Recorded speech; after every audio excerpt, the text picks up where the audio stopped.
տեղի ունեցող այս գործընթացները հատկապես այն տեսանկյունից, որ իմանալով քննարկում է եւ անդրադառնում են Գագիկ Ծառուկյանի ձերբակալման ձևին եւ ընդհանուր առմամբ նրան թե ինչ պայմաններում ինչպես է սա կատարվում։ Գիտեք, երրորդ շաբաթը արդեն տեղի ունեցող այս գործընթացը ինձ թվում է առաջին հերթին խախտել է բոլոր բարոյական եւ մարդկային նորմերը, որովհետեւ իրավական նորմերի կամ ինչքան էլ խոսենք, այո, օրենքը օրենք եւ հասկանում ենք, որ պետք է օրենքի առաջ ասում ենք բոլորս հավասար են, բայց գոյություն ունեն բարոյական եւ մարդկային կարմիր գծեր, որոնք իրապես խախտել չի կարելի եւ ես կարծում եմ, որ այո, այս երրորդ շաբաթն է հանրությունը, մեր համաքաղաքացիները չեն հանգստանում հենց այդ նորմերի խախտման հետևանքով, որովհետև կարծում եմ, որ օրեցօր այս անարդարության ճգնաժամը ավելի խորանում է մեր երկրում,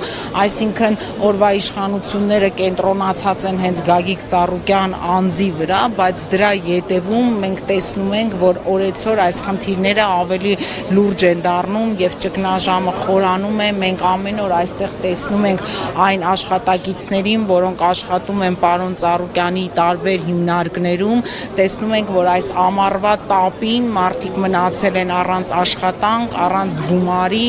առանց ապրելու միջոցների եւ նաեւ սրա հետ մեկտեղ խախտվում է հազարավոր մարդկանց աշխատանքի իրավունքը եւ նաեւ այստեղ նորից եւ բարոյականության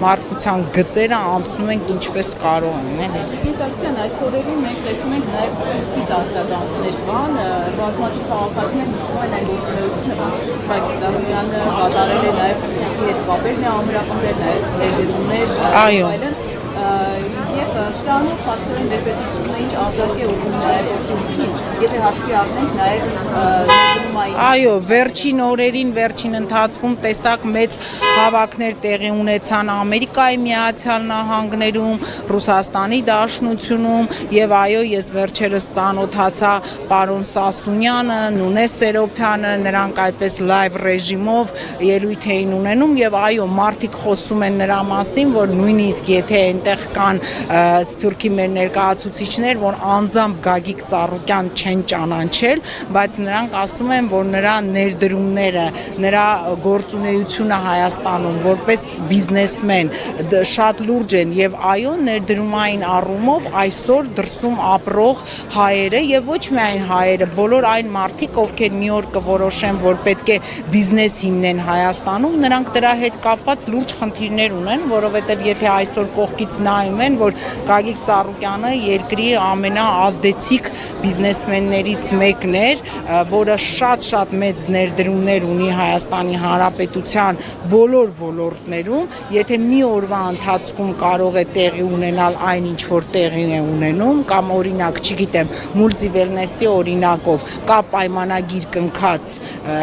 պետության հետ, Երևանի քաղաքապետարանի 50 քանի տարով ու մեկ օրում գալիս են ասում են մենք հիմա այս պայմանագիրը չեղարկում ենք։ Գիտեք, ասում են բիզնեսը հանգստություն է սիրում եւ սիրում է առանց այդպես ալեկոծումների երկրներ եւ քաղաքական իրավիճակներ։ Ես կարծում եմ, որ այս ամեն ինչին ականատես լինող ոչ մի լուրջ բիզնեսմեն չի մտածի այլևս Հայաստանում ներդրում կատարելու մասին։ Այդուհանդերձ այս բավական համակարգեցին սպասելիքներ ունենք։ Քաղաքական գործիչները տարբեր խմբակցություններից ասում են, որ Գագիկ Ծառուկյանը Խաղմանդակյանը եւ որպես առաջ պետք է ազատանցել։ Իհարկե մենք արդեն շատ վաղուց այս ամեն ինչի մասին խոսում ենք, որ սա քաղաքական աստառ է այս ամեն ինչը, սա քաղաքական հաշվեհարդար է, բայց գիտեք ինչպես ասում են, հույսը վերջինն է մեռնում եւ ես ուզում եմ դեռ հավատալ, որ Հայաստանի Հանրապետության իրավական մարմինները պետք է կատարեն արդար որոշում, որտեվ ես այստեղ արդեն ասում եմ ուղղակի որպես քաղաքացի, եթե մենք այդ հույսն էլ մեր մեջ մերցնենք, ուրեմն վաղը առավոտյան արդեն այստեղ ապրելը շատ դժվար է լինելու։ Ես էլ